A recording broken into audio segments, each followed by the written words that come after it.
Assalamu alaikum students. Today our topic is capacitor. First of all, we will define capacitor, then we will draw its diagram, and then we are going to find out its capacitance. So first of all, the definition. What is capacitor? A device which is used to store electric charges is called capacitor. It consists of two parallel metal plates separated by a small distance r. This is its diagram, that this is the first metal plate, this is the second metal plate. These are parallel to each other. Say name of this plate is A and name of this plate is B. These two plates are connected with the two terminals of a DC power supply or battery. This large line always shows positive potential and the small line always shows negative potential. So this is positive terminal of the battery, this is negative terminal of the battery. As this terminal is positive, this plate will get positive charges on its surface, inside its surface. As this terminal is negative, that's why this plate will get assembly of negative charges on it. Come on the separation between the plates. This is the separation between the plates represented by letter D. And this is vacuum. This may be vacuum, may contain air, or may contain any kind of insulating material called dielectric. So the medium or anything placed inside it is called dielectric. It can be any insulating material. Now, when a charge is transferred to one of the plates, say A, from the battery, charge is transferred to plate A. Due to electrostatic induction, it would be induced charge Q on the inner surface of the plate like these charges. In the same way, this negative charge is provided to this plate B, and due to again electrostatic induction, this charge will reside on this surface, on the inner side of this surface.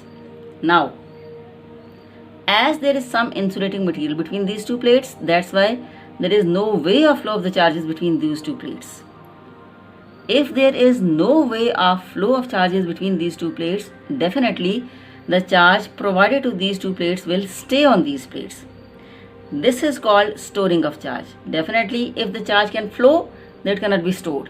If the charge resides, it can be stored. So in this way, charge is stored on these two plates. The best example of capacitor is fan. You know, fans are available everywhere in our homes. How fans are provided with the capacitors?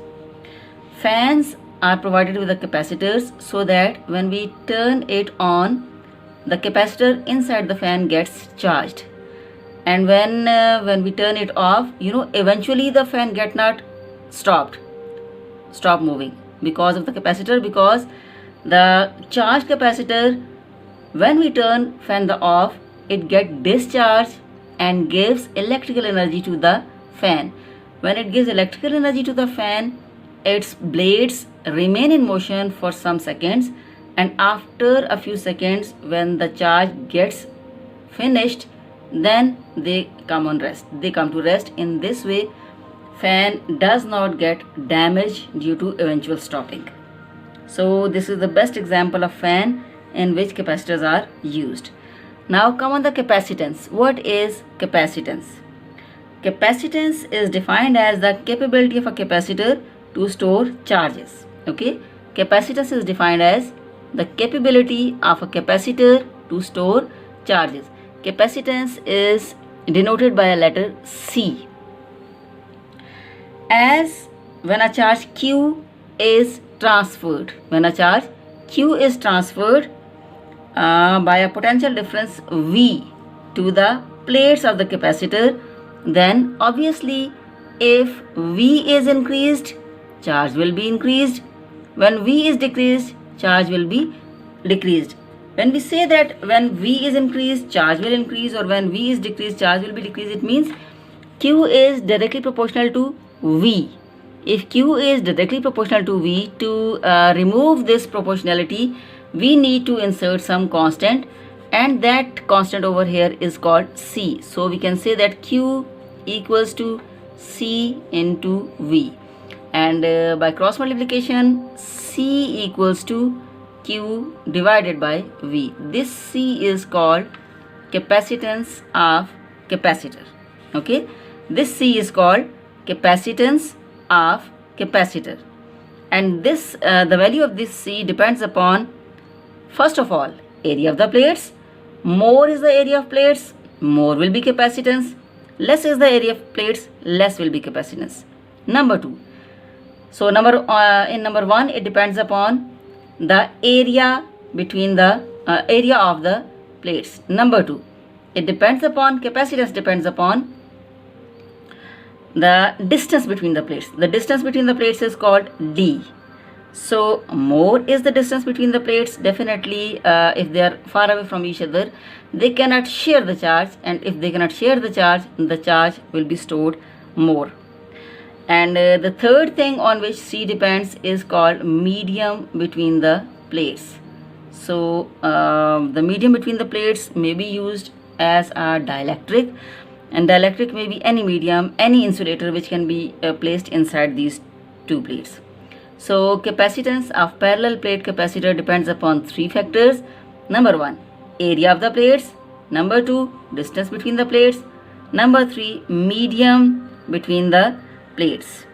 And by this equation, C equals to Q over V, we can make a second definition of capacitance. You know, the first definition of capacitance is, it is the ability of a capacitor to store charge.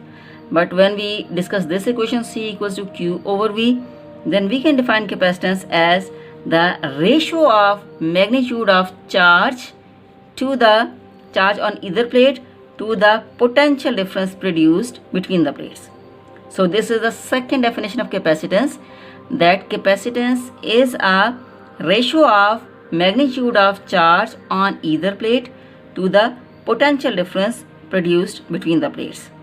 And by using the units of charge and potential, we can find out over here the unit of capacitance. So capacitance unit is called farad, F-A-R-A-D, farad. 1 farad is equal to 1 coulomb divided by 1 volt. 1 farad is equal to 1 coulomb divided by 1 volt. So in this way, we can define the capacity of capacitance. 1 farad is the capacity of a capacitor which can store a charge of 1 coulomb if 1 volt of potential difference is applied between the two plates. 1 farad is capacity of a capacitor which can store a charge of 1 coulomb if 1 volt of potential difference is applied between the two plates of that capacitor. And again we can take sub multiples of farad as 1 microfarad equals to 1 into 10 power minus 6 farad. In the same way, 1 picofarad, which is equal to 1 picofarad can also be written as 1 microfarad, which is equal to 10 power minus 12 farad. In this way, these two are sub multiples of farad, 1 microfarad and 1 picofarad. Thank you very much.